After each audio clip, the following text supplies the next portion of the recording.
இயேசு கிறிஸ்துவின் நாமத்தினாலே இந்த மதிய வேளையிலே உங்களை அன்போடு கூட வாழ்த்துகிறேன். உயவனே என்ற நிகழ்வின் அடிப்படையிலே ஜெபத்தின் மேன்மையை குறித்து நாம் தியானித்துக் கொண்டே இருக்கிறோம்.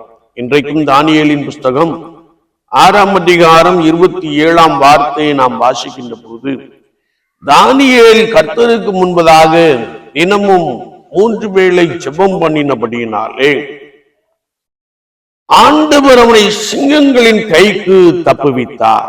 எனவே தரியு ராஜா சொன்னபோது, தானியேலை சிங்கங்களின் கைக்கு தப்புவித்தவரே, நம்மை தப்புவிக்கிறவர், நம்மை ரட்சிக்கிறவர், வானத்திலும் பூமியிலும் அடையாளங்களையும் அற்புதங்களையும் செய்கிறவர் என்று சொல்லுகிற ஒரு வார்த்தையை நாம் இங்கே வாசிக்க முடியும். என்னை கேட்டுக்கொண்டிருக்கிற என் அன்பு சகோதரனே, சகோதரியே, விசுவாச வாழ்க்கையிலே கர்த்தராகிய இயேசு கிறிஸ்துவையே நோக்கி பார்க்கின்ற பொழுது, அவர் உங்களுக்காக பெரிய காரியங்களை செய்ய போதுமானவராக இருக்கிறார் என்பதை குறித்து வேத வாக்கியங்கள் மிக தெளிவாக கற்றுக் கொடுக்கிறது. தானியேலை சுற்றிலும் நெருக்கங்கள் காணப்பட்டது. தானியேலு கூட இருந்தவர்கள் அவனுக்கு விரோதமாய் எழும்பினார்கள். பிரதானிகள் எல்லாரும் எழும்பினார்கள்.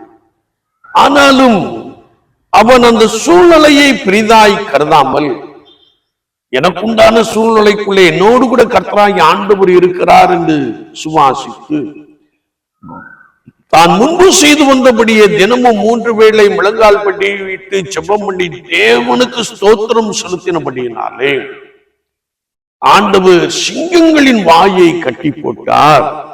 இதை கண்டு தரியு ராஜா சொல்லுகிறார், அவரே நம்மை தப்புவிக்கிறவர், ரட்சிக்கிறவர், அற்புதங்களையும் அடையாளங்களையும் செய்கிறவர் என்று 120 தேசங்களுக்கும் அறிவிக்கின்ற ஒரு காட்சியை குறித்து நாம் பரிசுத்த வார்த்தையிலே மிக தெளிவாக அறிந்து கொள்கிறோம்.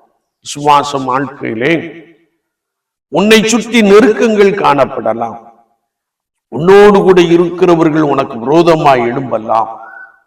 அது மாத்திரமல்ல, உனக்கு விரோதமாய் சட்டங்கள் இயற்றப்படலாம்.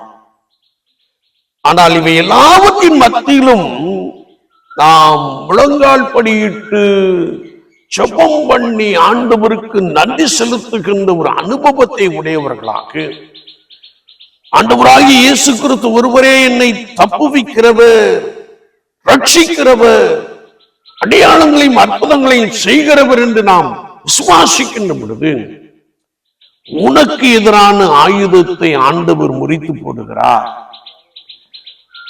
உன் தலை உன் சத்துருக்களை சுற்றி மேலாக உயர்த்தப்படுகின்ற ஒரு அனுபவத்தை கொடுக்கிறார். ஆண்டவர் உன்னை புகழ்ச்சியும் கீர்த்தியுமாய் வைக்க போதுமானவராக இருக்கிறார். என்னை கேட்டுக்கொண்டு இருக்கிற என் அன்பு சகோதரனே, சகோதரியை, விசுவாச வாழ்க்கையிலே நீங்கள் கர்த்தராகிய இயேசு கிறிஸ்துவை நோக்கி பாருங்கள். அவர் ஒருவரே உங்களுடைய சூழ்நிலைகளை மாற்றுகிறவர், அவர் ஒருவரே ரட்சிக்கிறவர், அவர் ஒருவரே ஆராய்ந்து முடியாத பெரிய காரியங்களை செய்கிறவர். அவரை நோக்கி பார்க்கின்ற பொழுது அவர் உங்களை பிரகாசிக்க பண்ணுகிறார். உங்களுக்கு உண்டான நெருக்கங்களில் இருந்து விடுதலையை கொடுக்கிறார்.